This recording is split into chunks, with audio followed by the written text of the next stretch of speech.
This is my Pulsar ns200। देखते हैं थोड़ा डाई मॉडिफिकेशन कैसे करते हैं। देखिए ये जो है ये दो इस पहले इस तरफ होता था, मैं इसको इधर का इधर, इधर का इधर लगा दिया। और ये टेल टेडी कैसे बनाया देखते हैं 10 रुपया के अंदर। पहले देखो ये एक पत्ती लिया, देखो ठीक से।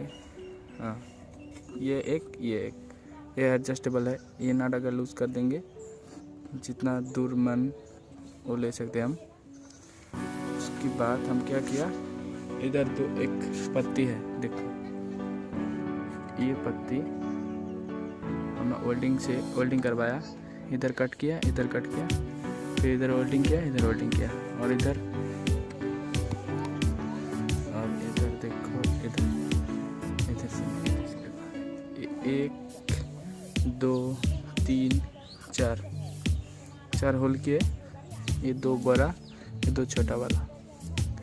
उसके बाद ये इंडिकेटर भी लगाया, इधर इंडिकेटर का नट, इधर इसको लगाया, देखो इसको भी लगा दिया, तो एकदम एडजस्ट हो गया। ऐसा लुक आ रहा है, देखो।